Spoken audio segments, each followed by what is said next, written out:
Good morning. কেমন আছেন সবাই? আশা করি সবাই খুব ভালো আছেন। যা গরম পড়েছে, এক ফালি মেঘের আশায় চাতক পাখির মতো আকাশের দিকে তাকিয়ে বসে থাকি। কোথায় মেঘ? মাঝে মাঝে দেখা দেয়, পালিয়ে যায়। যাই হোক, প্রকৃতির নিয়মে গ্রীষ্ম, বর্ষা, শরৎ, হেমন্ত এই সমস্ত ঋতুর মুখোমুখি তো আমাদের হতেই হয়। তবে হ্যাঁ, এই গরমে একটু সাবধানতা অবলম্বন করবেন। প্রচুর জল খাবেন, ডাবের জল খাবেন, দইয়ের ঘোল খাবেন। যাই হোক, এর আগের ভিডিওতে আপনারা দেখেছেন জামশেদপুরে আমি গেছিলাম এবং সেখানে 3 মার্চে শহরটাকে কিভাবে আলো দিয়ে সাজানো হয় সেইটা আপনাদের সামনে আমার ব্লগের মাধ্যমে তুলে ধরেছিলাম। সেই সময়ই আমি জামশেদপুরে কিছু মন্দিরে গিয়েছিলাম পুজো দিতে। তো এবং সেখানে ভেবেছিলাম যে একটু ভিডিও করে নিই, তাহলে এই মন্দিরগুলো আমার বন্ধুদের সঙ্গেও শেয়ার করতে পারবো। তো সেই মন্দিরে পুজো করা এবং মন্দিরে যাওয়ার সেই মুহূর্তগুলো আজকে ব্লগের মাধ্যমে আপনাদের সামনে তুলে ধরবো। আশা করি আপনাদের ভালো লাগবে। প্লিজ ভিডিওটা দেখতে থাকুন।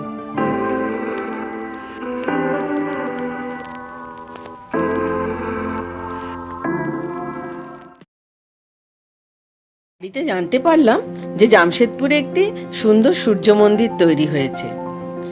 তো 2 মার্চ আমি আর আমার হাজব্যান্ড বিকেলবেলা একটু বেরোলাম।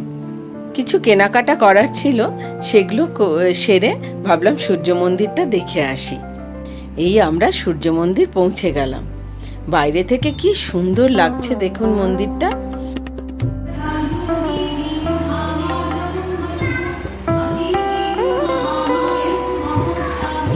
ভেতরটাও অসম্ভব সুন্দর, ওয়েল মেনটেন, পরিষ্কার পরিচ্ছন্ন। তবে এটি শুধু সূর্য দেবতার মন্দির নয়, এখানে রাধা কৃষ্ণ, মহাবীরজি, মা দুর্গা, লক্ষ্মী, সরস্বতী, শিবলিঙ্গ, সব রকম দেবদেবীর মন্দির।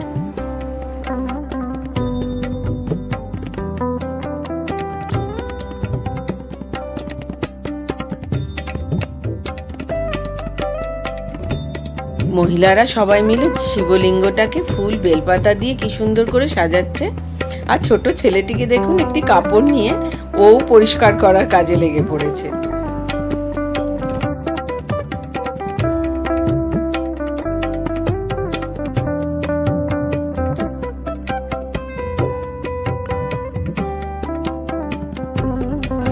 এই যন্ত্রটি দেখুন, এটা দেখে না আমি একদম অবাক হয়ে গেছিলাম। আমার এর আগে কোনোদিন আমি এরকম যন্ত্র দেখিনি। আপনারা দেখেছেন কিনা আমি জানি না।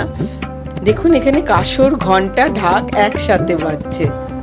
আমার ভীষণ ভালো লাগলো দেখে, তাই এটা ভিডিও করে নিলাম। ভাবলাম আপনাদের সাথে শেয়ার করি। ঠিক পাশেই রাম, লক্ষ্মণ, সীতা মাতার একটি মন্দির রয়েছে।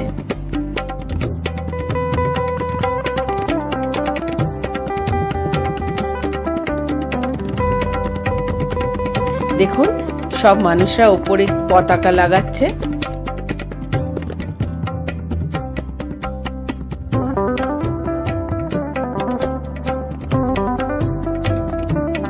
আর ঠাকুরমশাই এখানে আরতি শুরু করে দিয়েছেন।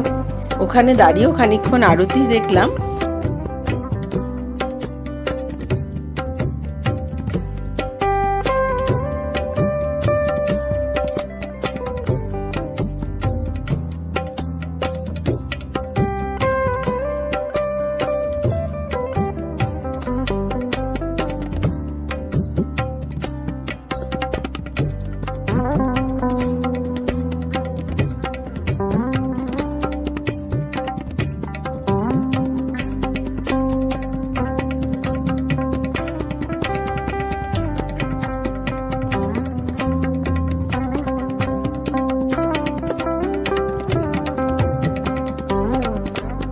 এবং তারপরে ঠাকুরমশাই খালি গলায় এত সুন্দর ঠাকুরের নাম গান করছিলেন।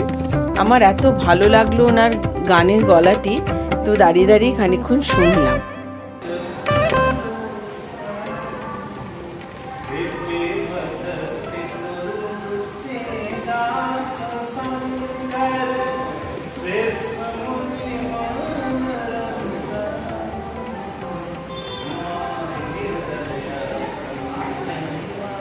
আর এই মন্দিরটির পাশেই রয়েছে সূর্য দেবতার মন্দির। ওখান থেকে সূর্য দেবতার মন্দিরে গেলাম। এখানে দেখুন 7টি ঘোড়া, যে সূর্য দেবতার রথ টেনে নিয়ে যায়, সেই 7টি ঘোড়া। আর সামনে এখানে যজ্ঞের আয়োজন রয়েছে। এই মন্দিরটাও ঘুরে দেখলাম।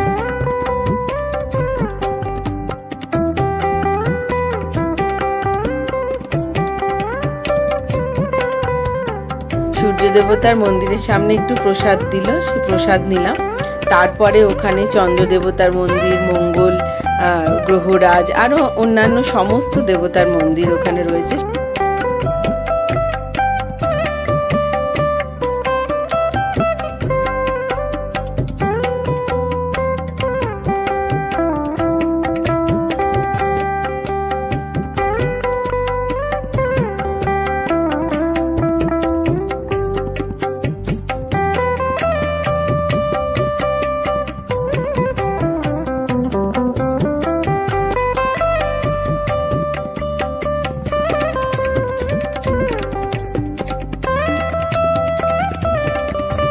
প্রণাম করে যখন বেরিয়ে আসছি, দেখছি মন্দিরের গেটের সামনে একজন ভদ্রমহিলা প্রসাদ বিতরণ করছে।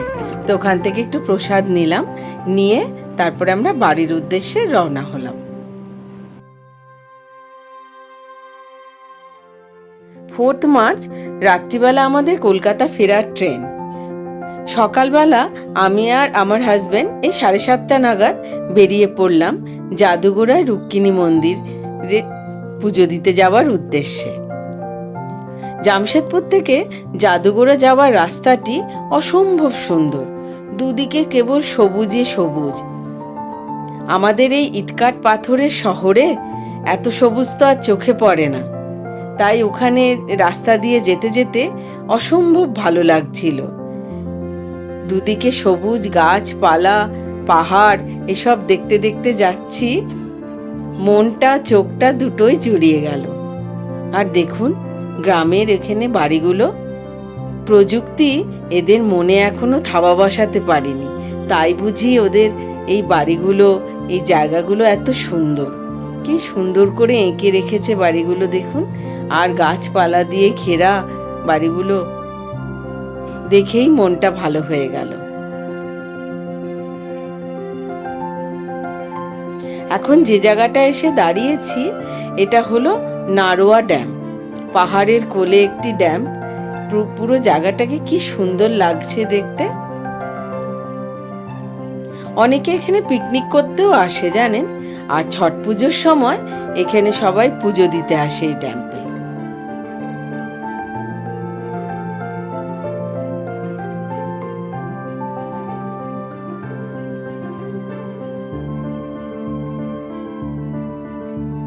এই নারোয়া ড্যাম দেখে এবার আমরা জাদুগোড়া মানে মা রুক্মিণী মন্দিরে পুজো দেওয়ার উদ্দেশ্যে এগিয়ে গেলাম। তো যাই হোক, এই মন্দিরটি সম্বন্ধে আপনাদের বলি যে কথিত আছে যে এই মা একদিন কোনো দস্যু তাকে হয়তো তাড়া করেছিল এবং তিনি একটি ধোপার কাছে এসে আশ্রয় চেয়েছিলেন যে আমাকে এরকম তাড়া করেছে, তুমি আমাকে একটু আশ্রয় দাও।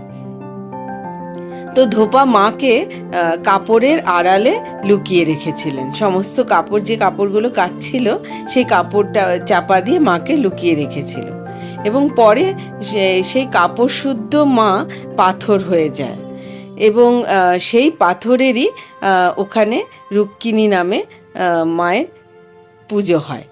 এবং পরে শোনা যায় যে ধোপা মাকে লুকিয়ে রেখেছিলেন, সেই ধোপা নাকি ওখানকার ছোটোখাটো জমিদার হয়ে যান মায়ের আশীর্বাদে।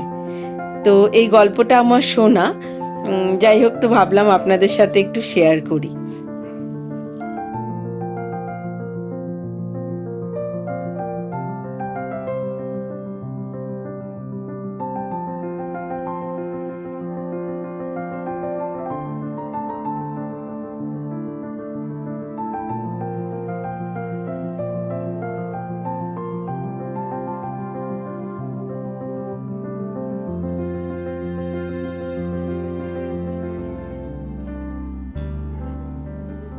এই রুক্মিণী মন্দিরে পৌঁছে গেলাম।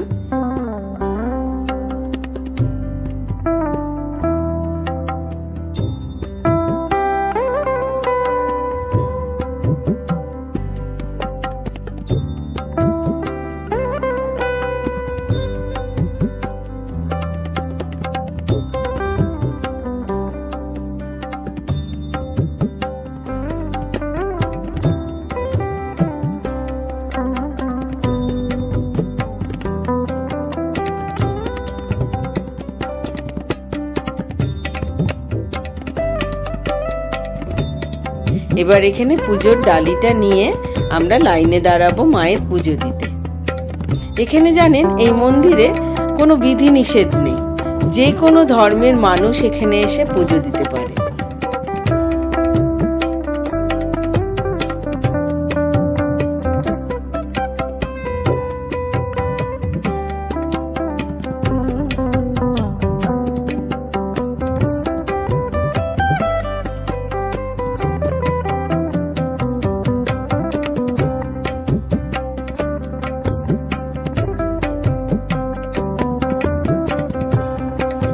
এই আমাদের পুজো দেওয়া হয়ে গেল। এবার আমরা চারপাশটা একটু ঘুরে দেখলাম। বহু বছর আগে গিয়েছিলাম জানেন, এখন মন্দিরের আশপাশটা অনেকটা চেঞ্জ হয়ে গেছে। খুব ভালো লাগলো, এই পরিবর্তনটাও ভালো লাগলো দেখে। মায়ের মন্দিরের পাশে গণেশ ঠাকুরের মন্দির, শিবলিঙ্গের মন্দির।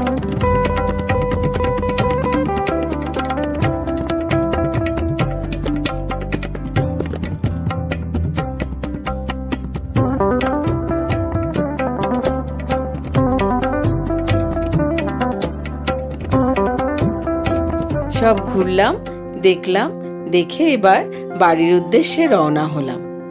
বাড়ি ফিরে একটু খাওয়া দাওয়া করেই আবার বিকেলবেলায় বেরোতে হবে, কারণ আমাদের 5:30টায় ট্রেন। এই ট্রেন এসে গেল, এবার কলকাতা ফেরার পালা। ভিডিওটা কেমন লাগলো কমেন্টের মাধ্যমে জানাবেন, কিন্তু ভালো লাগলে একটি লাইক দিয়ে দেবেন। খুব ভালো থাকবেন, আনন্দে থাকবেন, সুস্থ থাকবেন, সাবধানে থাকবেন। দেখা হচ্ছে আবার একটি নতুন ভিডিওতে। আজকে আসি, টাটা।